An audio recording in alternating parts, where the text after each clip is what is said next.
Welcome to WCAT Radio, where love lifts up, where knowledge takes flight. And we have a wonderful interview for you today. I'm Dr. Kristina Olsen, and we'll be interviewing Dr. Frank Ambrosio, Professor Emeritus of Georgetown University in philosophy. And he has a number of items we're going to talk about today, including a course on Dante that's available to listeners free and has had over 30,000 visitors to that course so far, which he'll tell you about. He also has a course among the great courses that you've probably heard about on heroes and saints, and is a world-class expert on Dante. So we're very, very happy to be meeting with him today, and I'd like to introduce him now. So Dr. Ambrosio, would you like to tell us a little more about yourself and what you'd like to talk about today? Certainly. First of all, it's a pleasure, Kristina, to be with you and to join your audience for this very important conversation that we're joining. We're part of a conversation that has been going on for more than 700 years since Dante wrote his poem, but actually a conversation that quite recently, within the last year, had a new boost in enthusiasm and energy interjected because in 2021, we were celebrating the 700th anniversary of Dante's death in 1221. And on March 25th, which was New Year's Day, back in the time of Dante's life in Italy, of course, the Feast of the Annunciation. They calculated the year as beginning on the 25th. On that day, Pope Francis issued an apostolic letter, which was dedicated to the great value and indeed urgent importance that he believes rests in finding ways for the church to find ways of promoting awareness, reading of, understanding of, and contemplation of the message that Dante's Divine Comedy offers us, which he was at some pains to insist is every bit as relevant, every bit as urgent as the proclamation of the gospel was at the time of Jesus, and as the tremendous enthusiasm that rose up when Dante first began to make public in small bits and pieces over the course of 20 years his Divine Comedy. So that's mainly to say it's my great pleasure and my honor to join you this morning to talk about that. And if it seems appropriate to you, I'd like to read just a few sentences from the Pope's letter that might sort of set the context for what we can talk about. That would be great. Thank you so much. Yes. Yeah. So as I said, this is from the apostolic letter that was issued by Pope Francis on March 25th of 2021. And in it, Pope Francis declares that Dante's life and works, I'm quoting now, Dante's life and works remain a lasting treasure that embodies the virtue of hope, so desperately needed in today's world. And then he goes on to say that Dante's works contain enduring warnings and insights for all of humanity as a whole, not simply for believers, he says. Very important that this Dante's message the Pope is underscoring is a Catholic message. That is to say, a message that is directed to humankind universally. Catholic means it's universally human. And then in the concluding section of his pastoral letter, Pope Francis declares both the nature of this hope and the nature of its universality. Quoting again now, Dante today does not wish merely to be read, studied, commented on, analyzed. Rather, he asks to be heard and to be imitated. He invites us to become his companions on the journey. If Dante tells his tale in a beautiful way, using the language of the people, yet elevating it to a universal language, it's because he has an important message to convey, one meant to touch our hearts and our minds, to transform and change us, even now, in this present life.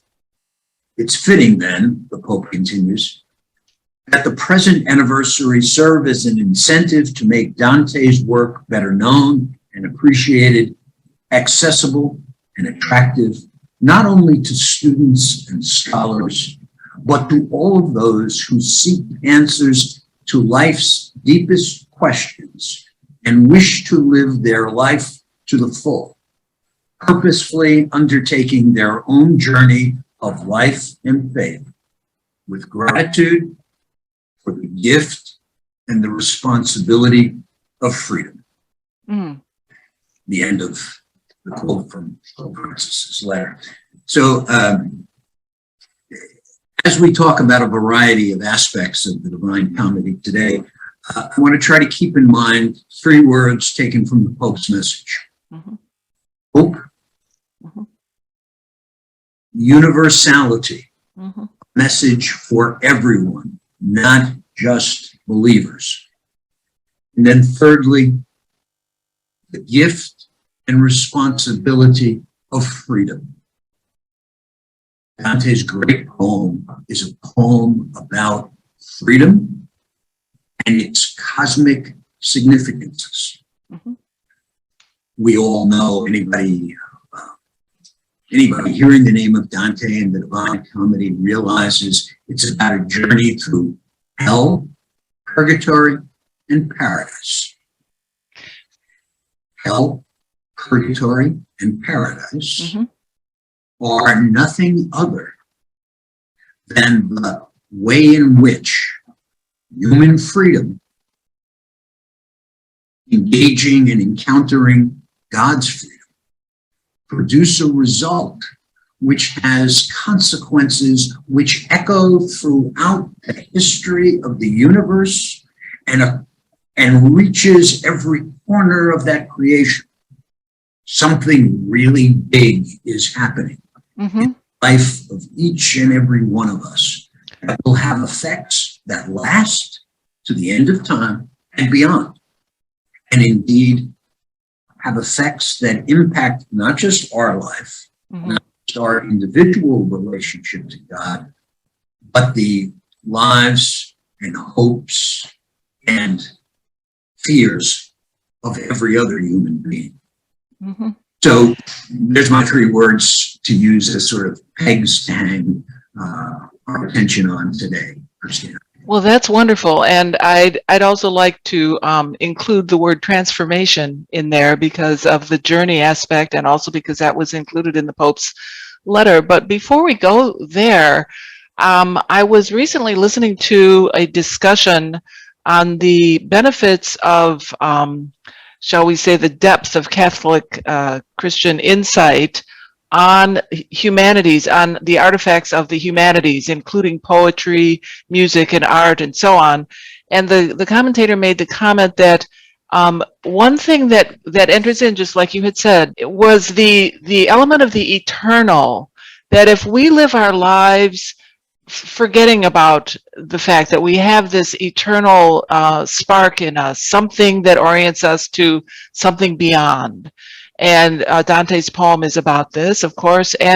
But even other works of the humanities, the author was talking about contemporary works such as Lord of the Rings and just, works of fiction. If it's just a novel that's oriented around the present day without that sense of eternity, it might tend to fall flat, or the characters were not as robust or as much in depth as if we have that sense of the eternal. So could you talk a little bit about, if you want to, the humanities in general, or specifically about Dante and the role of the eternal in the characters in the Divine Comedy? That's a very helpful and a very profound question, Kristina. Thanks for bringing that into focus for our attention. There are probably a couple of things to be said. One is that in terms of the humanities, when we read the Divine Comedy, it's important to remember, I think, and remind ourselves each time we approach it, because the Divine Comedy is not a beach novel.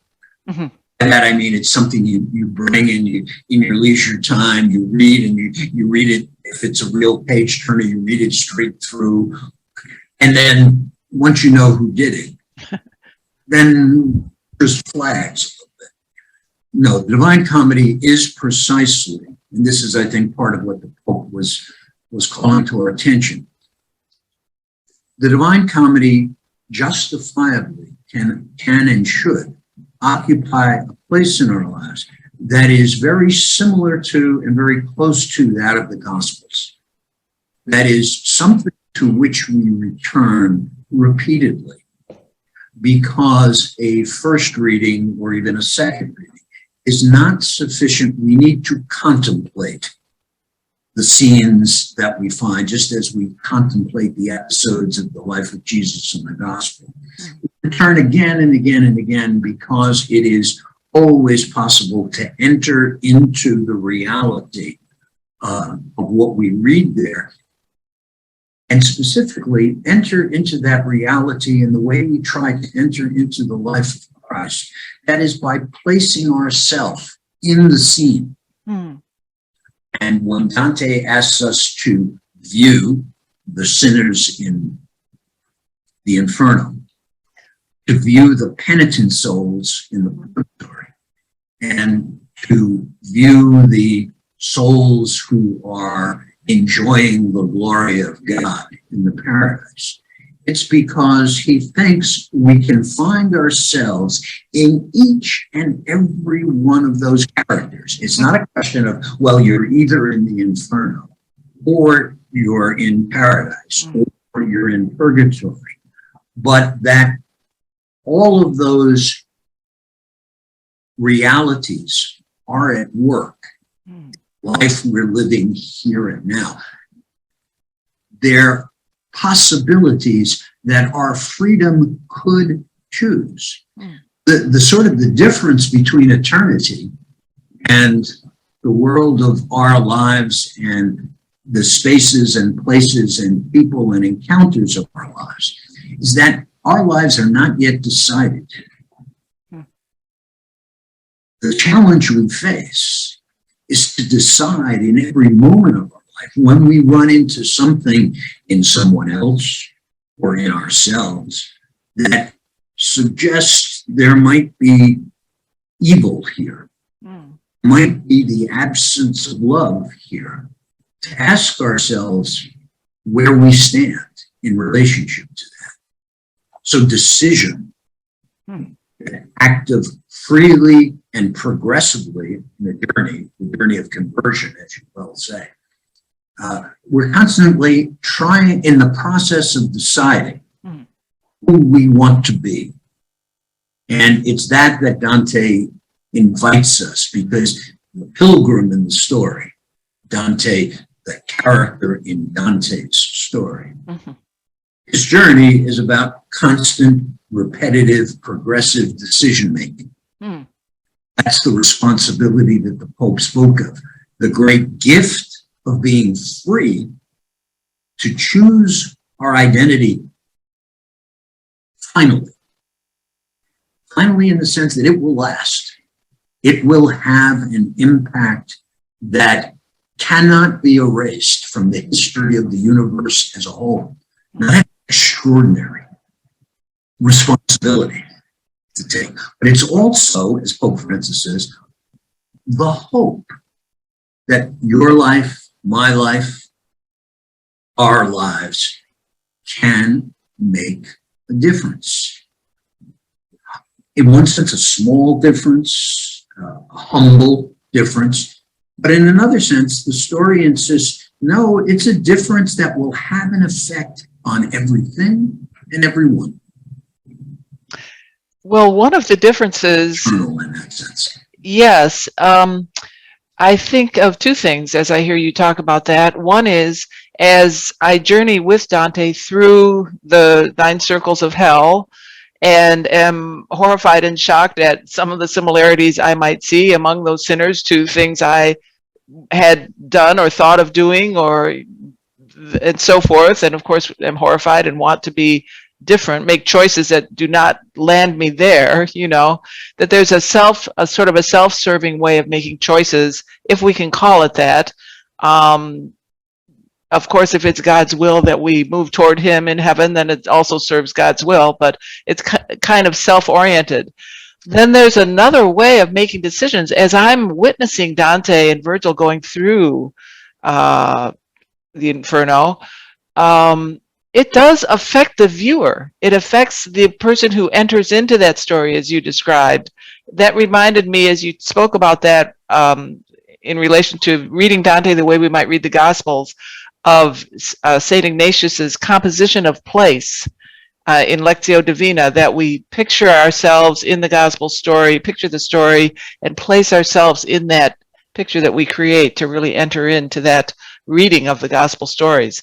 So in that sense, I think even hearing people talk about Dante, such as your course or lectures and so on, can help me anyway, think about, I can't help but be drawn to that place. I mean, some of the imagery is so striking and horrifying that I must be drawn in there. I definitely get a sense of how that benefits the reader. I'm wondering, other than observing our route, observing Dante's route through this, and Dante writing this particular work, how we might think about, would I say, larger decisions, or more the decision of what's my legacy to the world? I mean, as you were speaking, it made me think about questions like that, that if no act is really lost, if we can make a choice that our lives would have a difference, how might we approach those decisions, and how can Dante help us with some of those larger decisions? Again, very helpful and far-reaching question. It gives me occasion to say one thing as a preliminary before I respond directly. Okay. I think it's also important when we say that Dante's poem is like a gospel. One of the first things that should remind us of the reason why you can return to the Gospels over and over, and you never feel you've done with them, you're finished with them, or you've understood it. There's always more. Human freedom and the ability to make a decision that has cosmic impact and lasts forever. We should recognize, stop and think that, well, that's mysterious. I don't see how I in any way can affect everyone. Mm-hmm. I'm not God, I'm not a hero, I'm not a saint, Mm-hmm. But again, Pope Francis says the hope of actually being invited into, embraced by, transformed by the love of God means to become a part of everything. That is, does good or does evil, helps or hurts, harms or heals.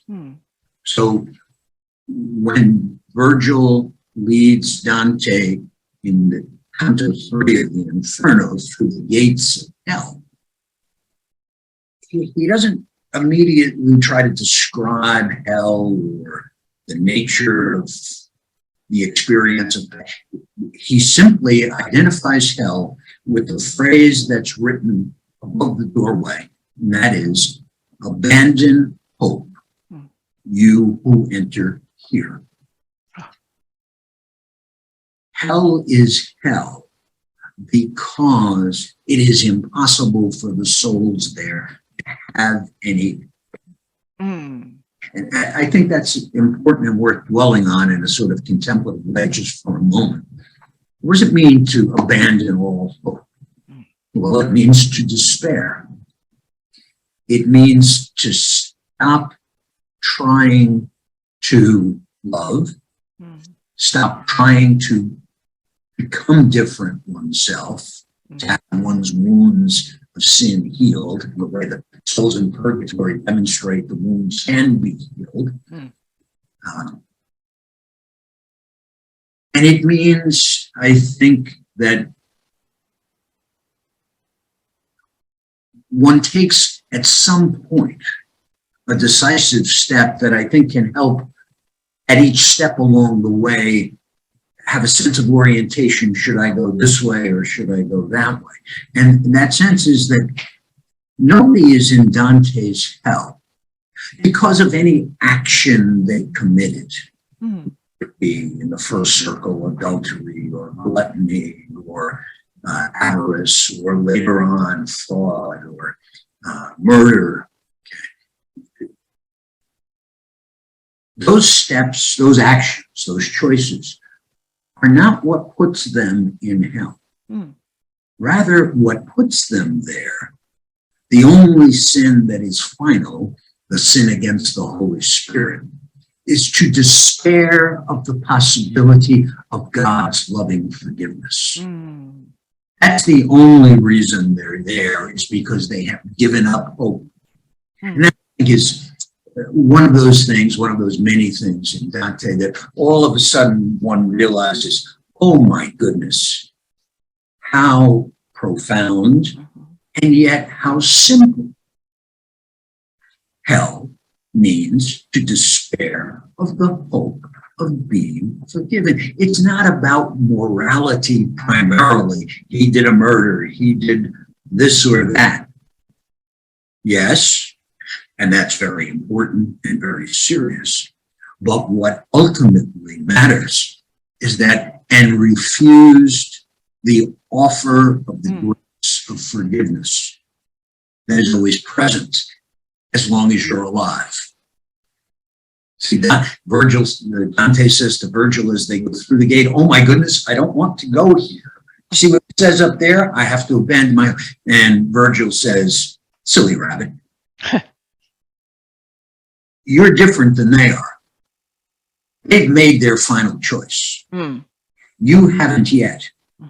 That's what I was thinking of when you asked your question, Kristina, is that at each step along the way, we realize it really matters what I choose now, because that sets my direction. But there will be other choices still to make. We haven't gotten to the end yet, but it is nevertheless a step in one direction or the other. And if we take the wrong step, it's going to be harder to find our way back to the straight path. Remember, that's the image Dante uses at the beginning of the poem. I was going about my business one day and realized I had lost the true path. And all of a sudden, remember the famous gospel hymn, of course, I once was lost, but now I'm found, was blind, but now I see. And that's the experience. It's a gospel experience, and it is the experience that is represented in all of the Inferno. Now, if we had more time, we could talk about the way in which the experience of the purgatory, the process of healing the wounds of sin, and even more mysterious, I think, what it means to be enjoyed. The experience of having, the souls in heaven have joy because they are enjoyed. They've decided to produces joy, not just in God, but in all of the other people who form the famous White Rose, which is Dante's invention. You know, it's another one of those great acts of mystery. Again, I emphasize, we should never think we understand the meaning of the gospel story or of any of the great doctrines of the church. We think we understand them because we can follow the concept. That's superficial. It's important, it's a necessary step, but it remains superficial. We have to have, to a limited degree, the experience ourselves. That's why I think the thing that makes Dante's gospel not just distinctive, but a genuine supplement to, it enriches and enhances the original canonical gospels as we move through history, because Dante was part of the so-called proto-Renaissance, beginning of that which we came to recognize. And we know that the Renaissance changed Western art completely. It became a thing. And Dante was one of the very first to enshrine as a principle of art that art should show us realistically what it looks like and what it feels like to be a human being. Yes. Art in all its beauty was largely symbolic. It was not realistic. And that doesn't mean it was not good, that it was primitive in technique.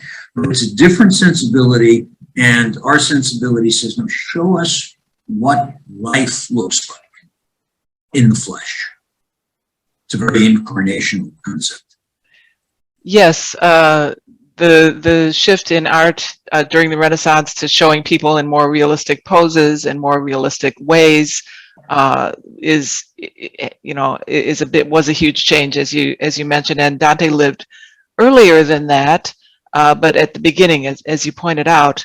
I just want to jump in here for a moment and say, if you've just joined us, we are on WCAT Radio, where we say that love lifts up where knowledge takes flight. And we're exploring knowledge of Dante and of the humanities with Dr. Frank Ambrosio.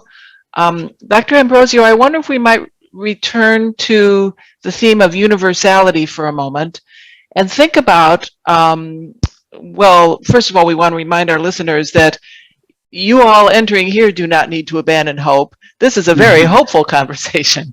And we are going to continue to talk about Dante's Divine Comedy, especially in this year of celebration of the 700th anniversary of his death, where there's been a renewed interest in Dante. As we mentioned at the beginning of the program, Dr. Ambrosio is a scholar of Dante and professor emeritus of Georgetown University, where he taught philosophy.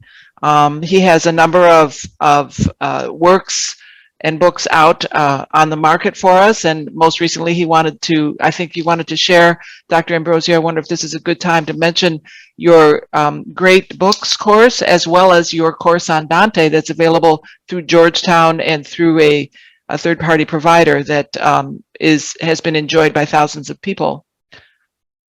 Well, thanks for mentioning that, Kristina. Let me I think it might be enough for now just to say that through the very generous support of Georgetown University and the donors who make the work of the university possible, we were able to produce, my colleagues and I at Georgetown were able to produce an online course, which is available, and if anyone is interested in looking into it, it can be found on the internet simply by typing in the search box dante.georgetown.edu.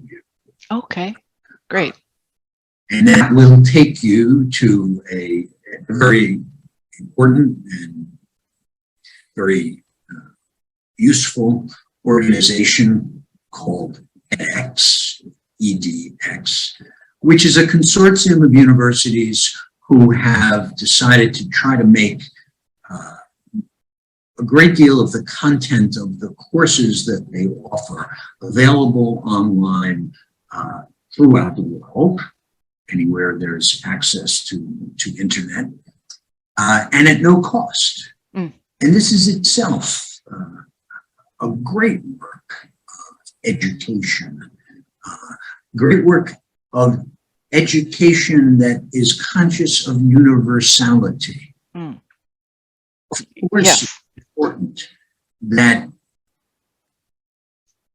whatever help can be made available to everyone to at least begin to read the poem with some level of understanding, not to be discouraged by either the challenge of poetic language, because that challenge can be addressed and it can be overcome, and you don't need a college degree, let alone a doctorate, to do that.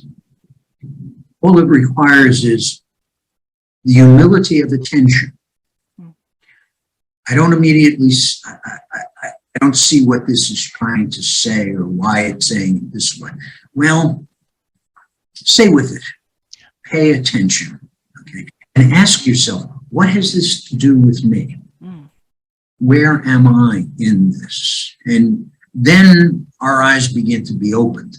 For example, sinners, am I a sinner? Where's my sin? What does it look like? How can I imagine the kinds of words, the kinds of actions that I could I have used in the past, or I might use in a particular situation that would be hurtful or loving? What does the difference there look like? What does it sound like? And that's why Dante is such a great teacher, not of doctrine as such, although he's faithful to the tradition of doctrine, teacher of imagination. I think this is at the core of the difference that the Renaissance makes. Humanity and human culture takes a step forward in realizing that what makes an artist an artist is the power of their imagination. The power in poetry, particularly of metaphor. Because Dante treats, see if I can explain this briefly but clearly. Dante takes as the primary metaphors of the poem the three great metaphors of the Gospels, that is, the Incarnation, the Trinity, and the resurrection. Now, pause just a moment to say, yes, I said metaphors. They are metaphors. That doesn't mean that they are not entirely true. It means that they're more true than can ever be expressed, either on the basis of facts or on the basis of concepts. It's not less true than the precise truth. It's more true in a mysterious way than any human being can fully imagine. Metaphors are like anchors that hold the boat in place in the midst of a storm when it's getting buffeted by waves and is in danger of being, cast up on the rocks. They give us something to hang on to. One great poet, the Irish poet Seamus Heaney, talked about it as a spacewalk. Poetry is like walking on thin air, in that it gives us footholds that otherwise wouldn't be there. So anyway, this is that sense.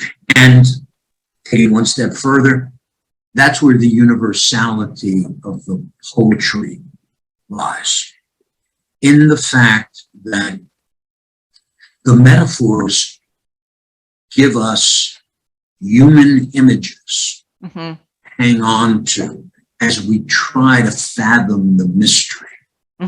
which they point. Yes. The great mystery of incarnation. Mm.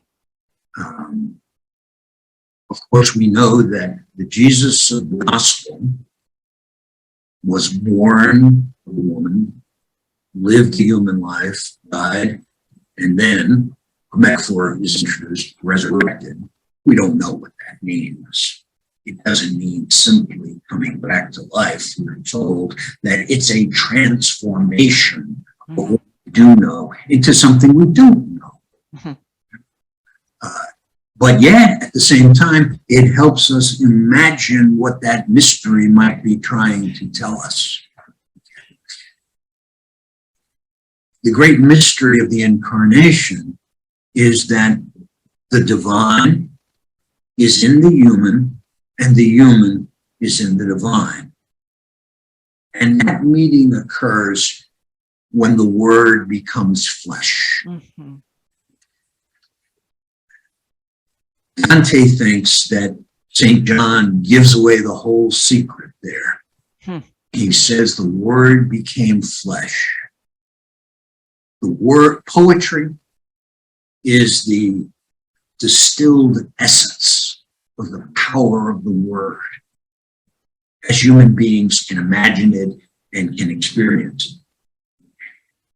And when that Word makes present the flesh of our life here, flesh and blood of our life here and now,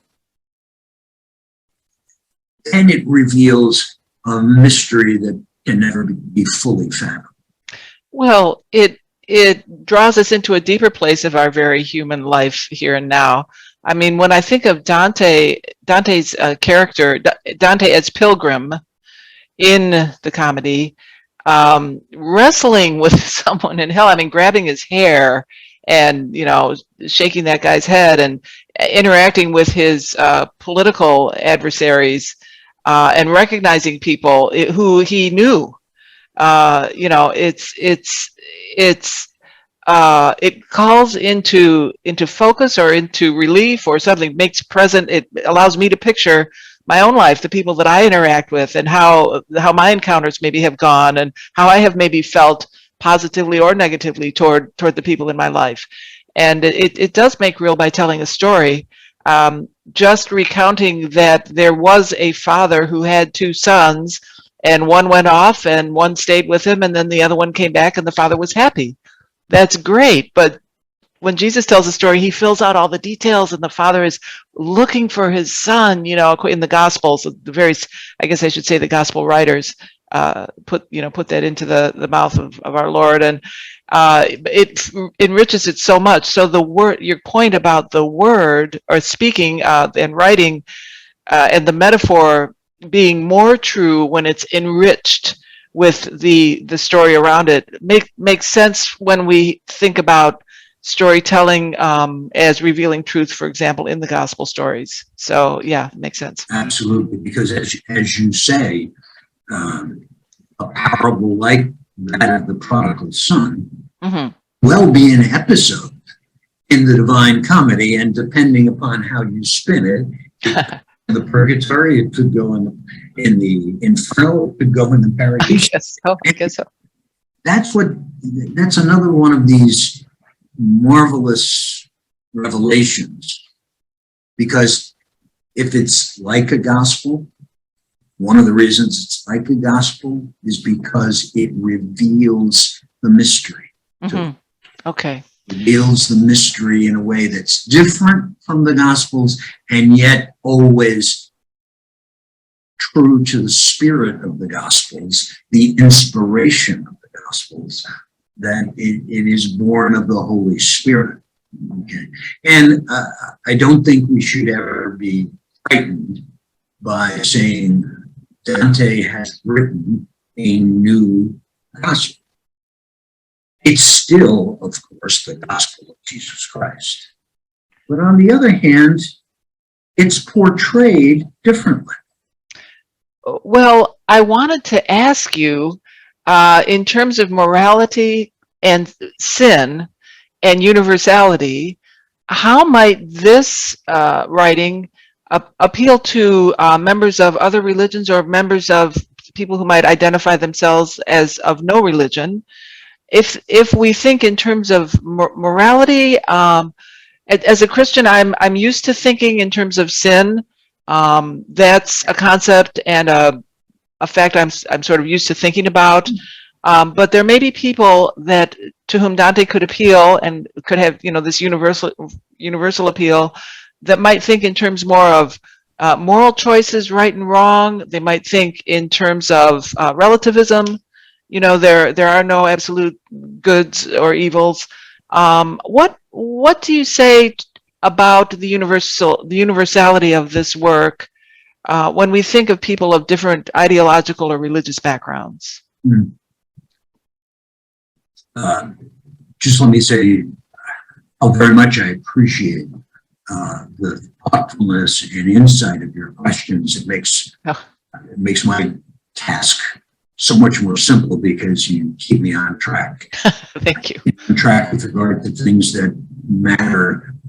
One of the dangers of having spent many years in a classroom is that you begin to wear grooves in the channels of your brain, electrical patterns, and you sort of get stuck in those grooves sometimes and forget what it is people are hearing and what questions occur to them. So I very much appreciate yours.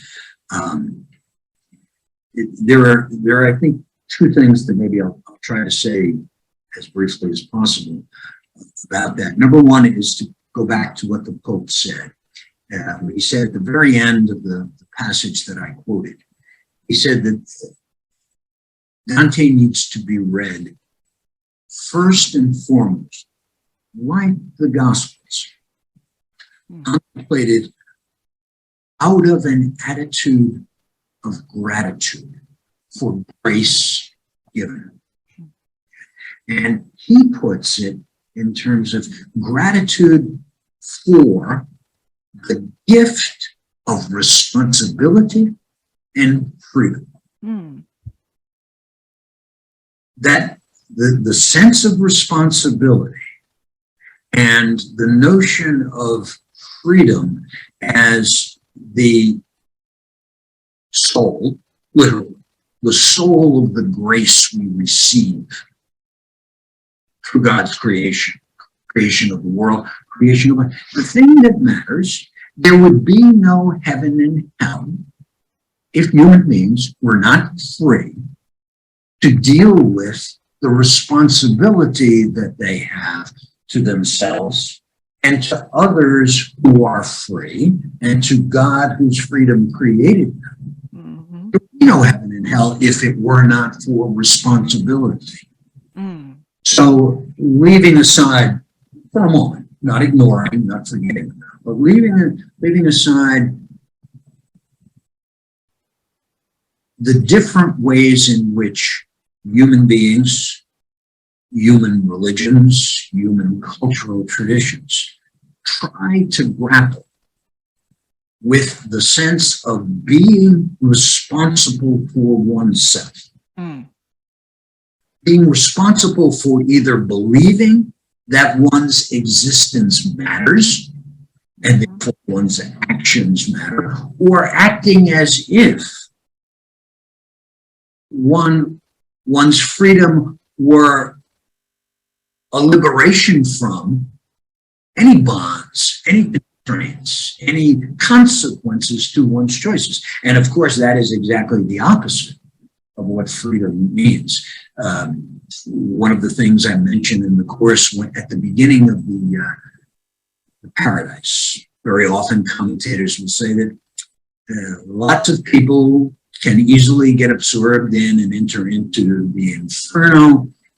The purgatory is a little more challenging, but people very often find clearer images of their own day-to-day experience.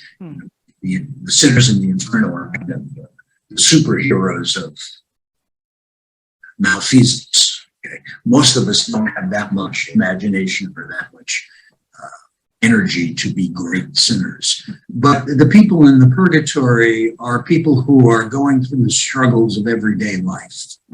and trying to bear the burden of step by step undergoing conversion. And what gives them the strength to do that is that, contrary to the souls in Inferno, who have abandoned hope, the souls in purgatory have been confirmed in hope. Mm. They have decided that they will go on hoping, no matter how great the struggle to achieve that hope might be.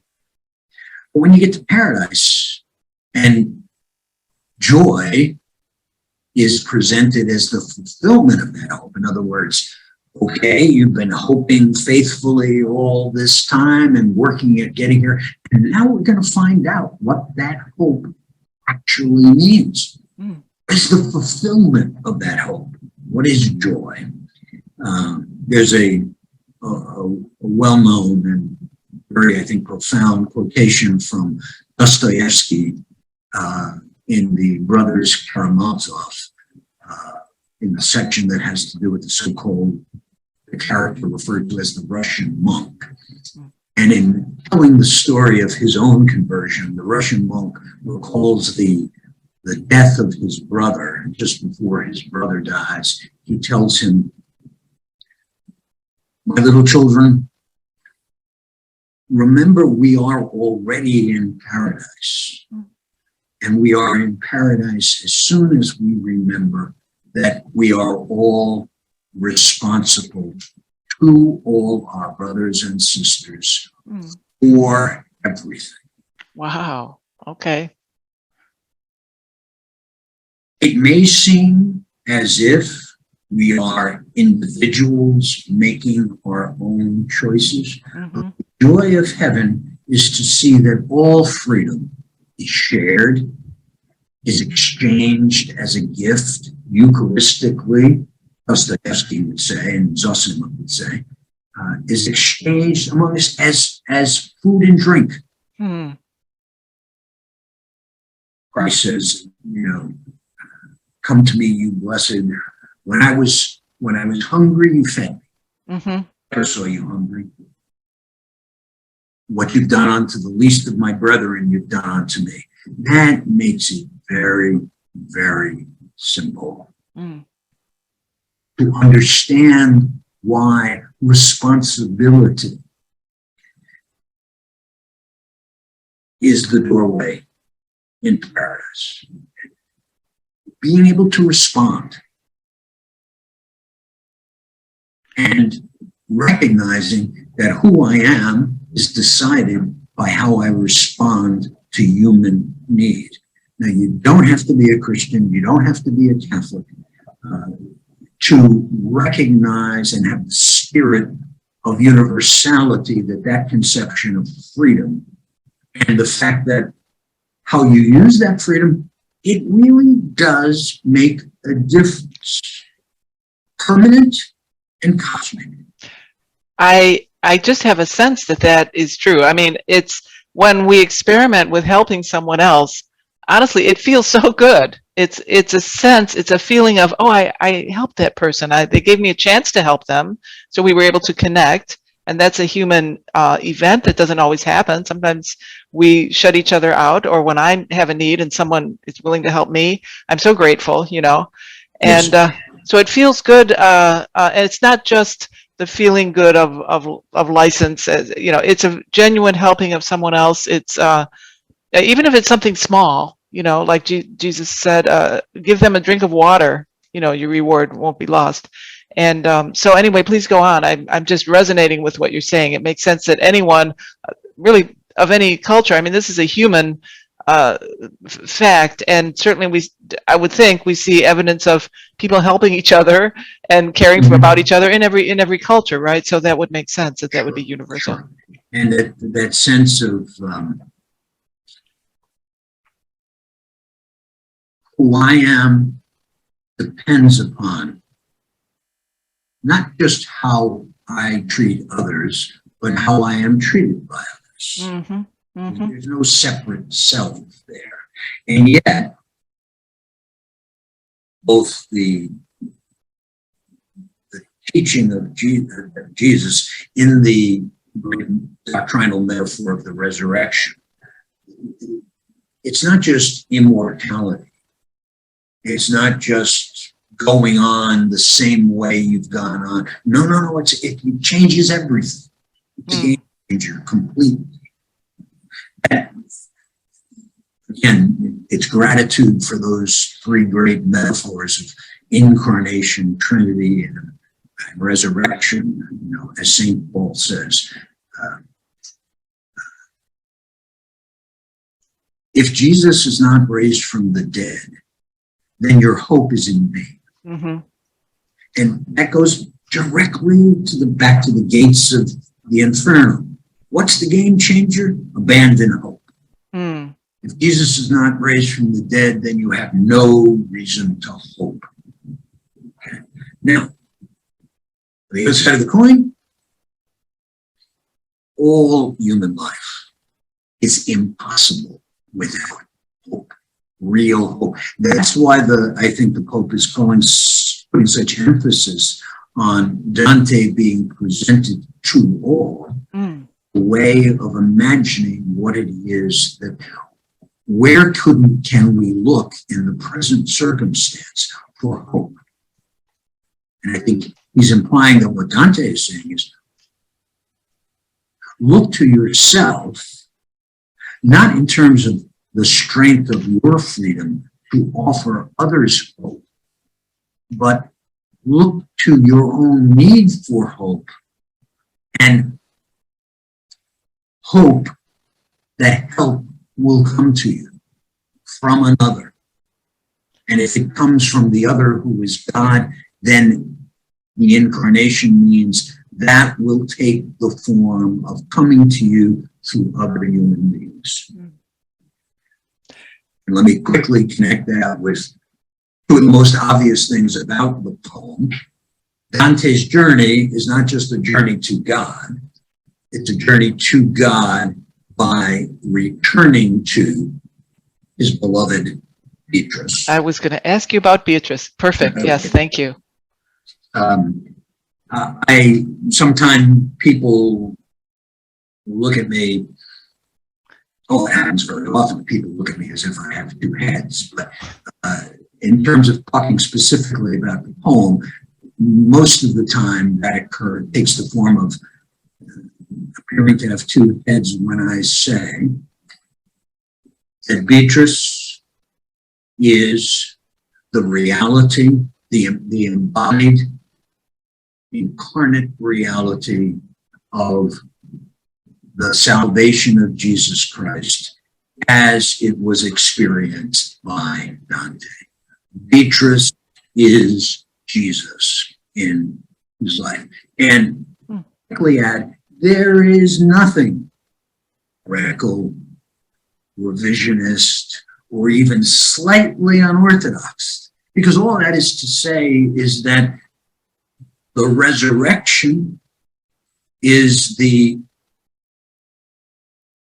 transformation of the power of Jesus from the historical person to the spirit who lives in the world, the spirit who lives in the world through the church and through the communion of those who belong to the church. Okay?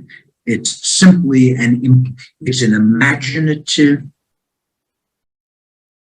unfolding of one of the mysteries of the gospel, that salvation only comes through the flesh and blood of a human person,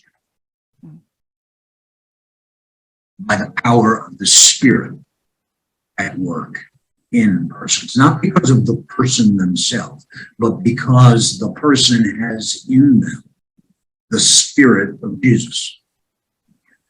Beatrice incarnated the Spirit of Jesus for Dante, and therefore was the location of her hope.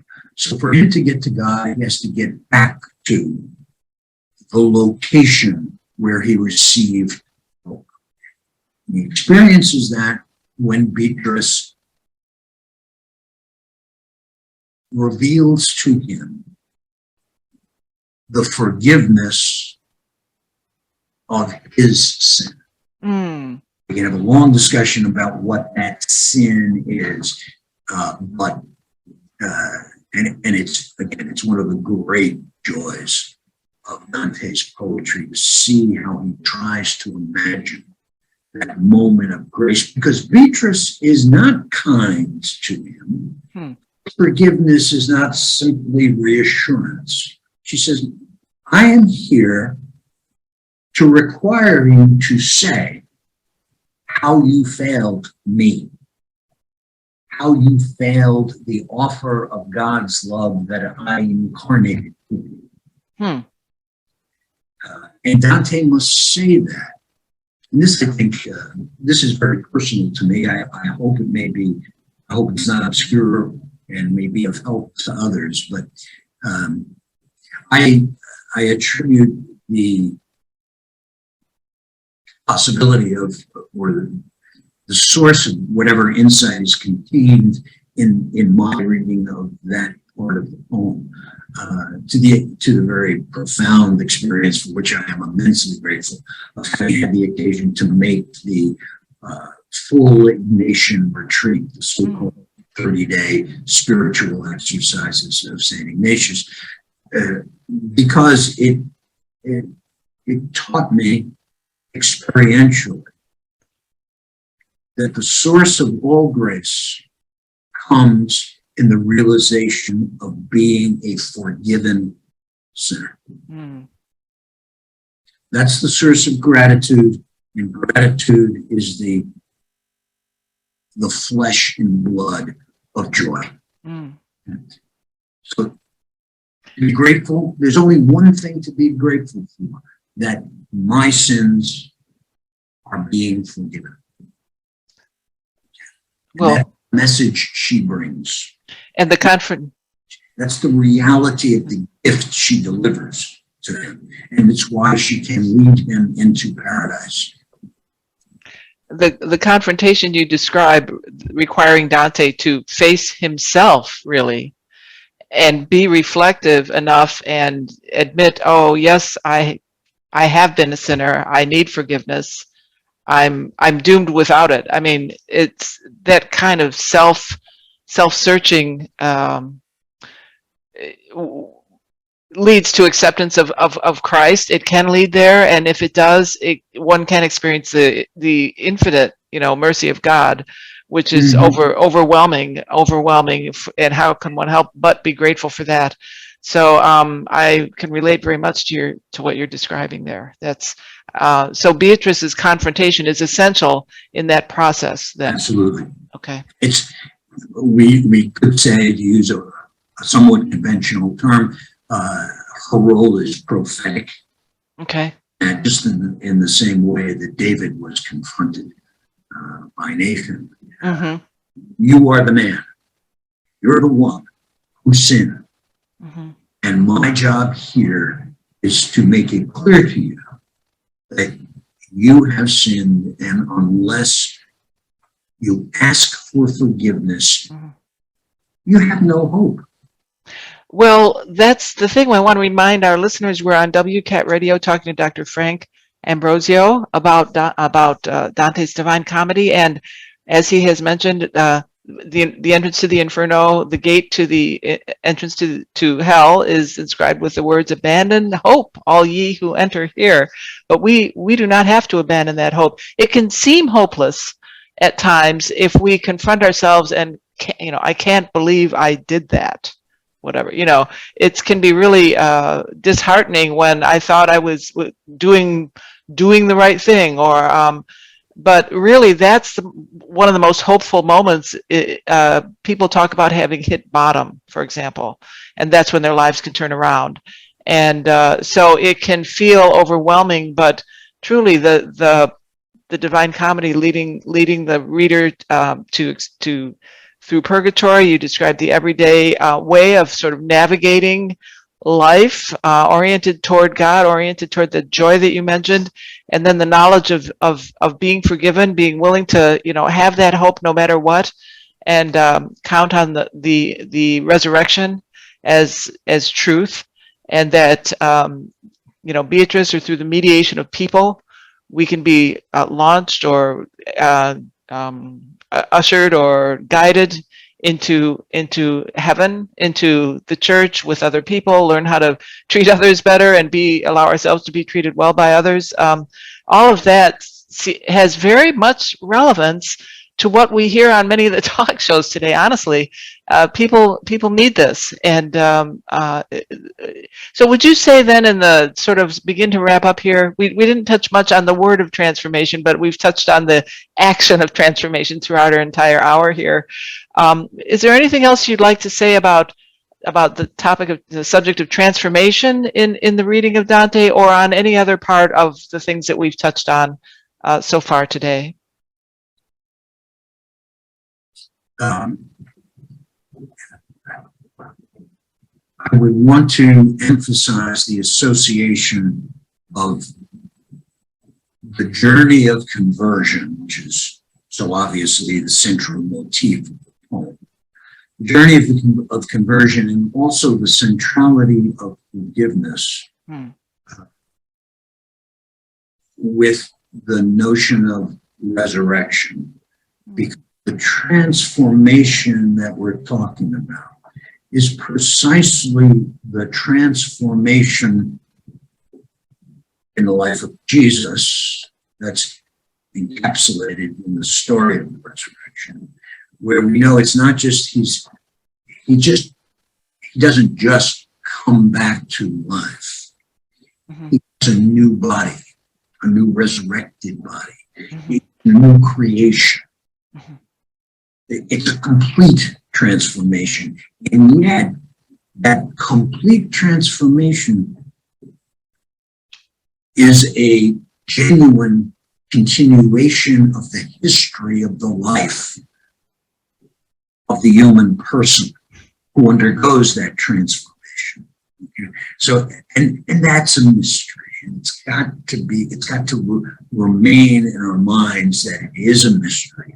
And no doctrine, no metaphor, no act of imagination will ever suffice.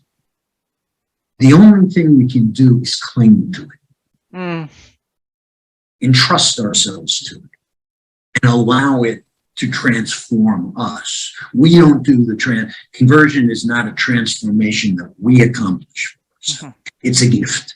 And it's the gift of other people.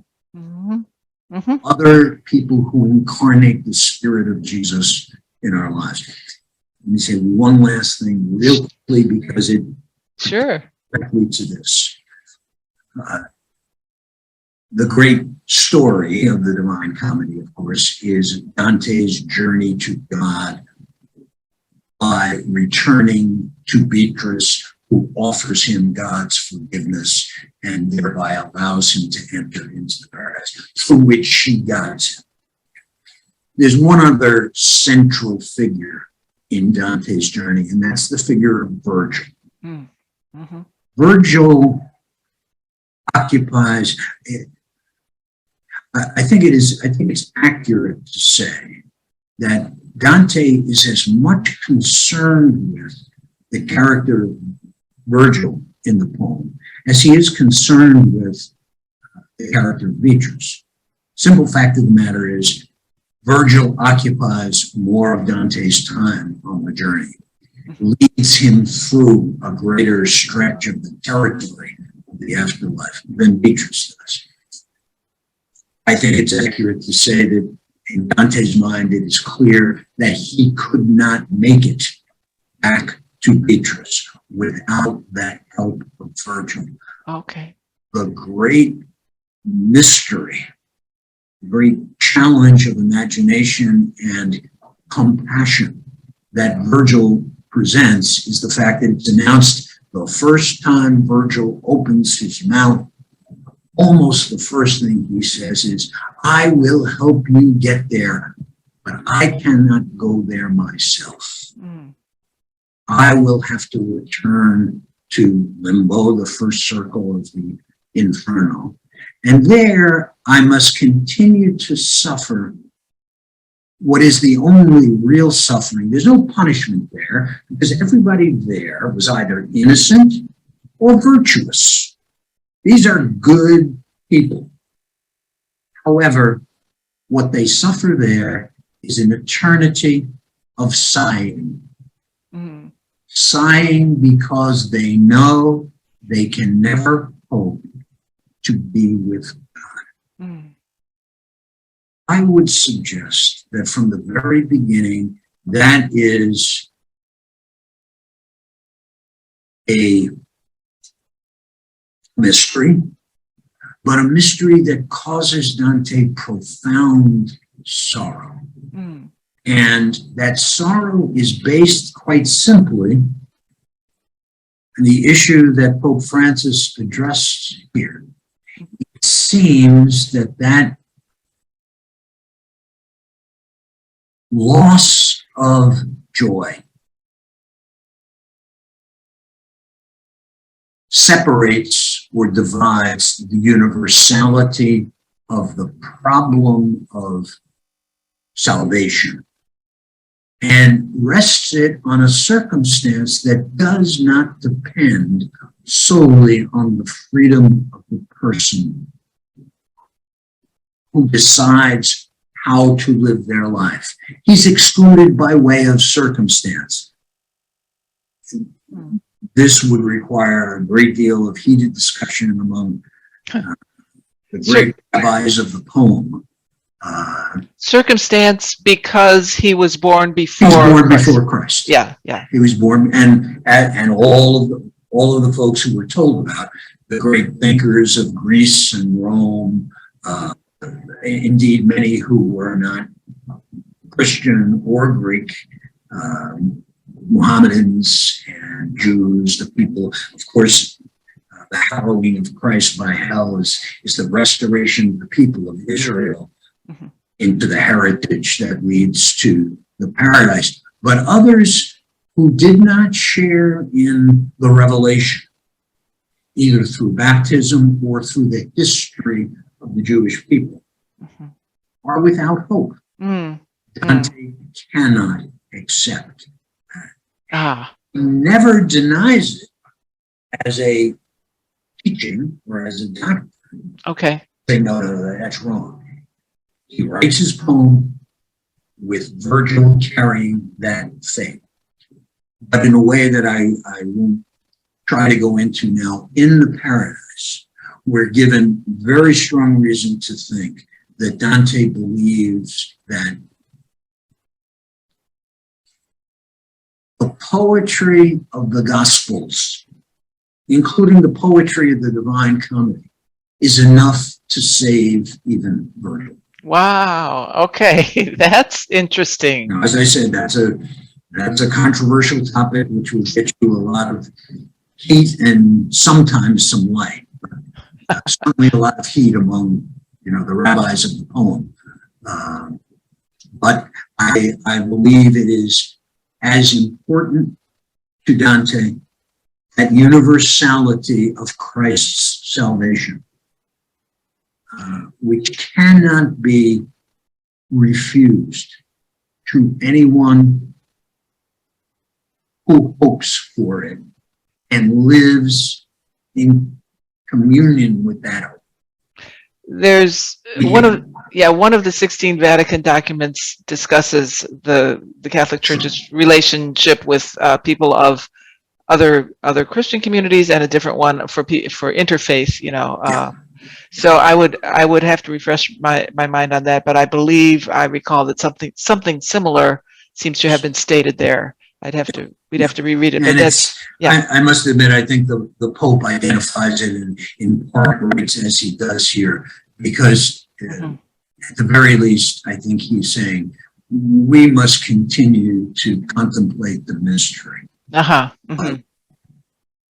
salvific power of Jesus in the world, and not succumb to the temptation to partialize that in a way that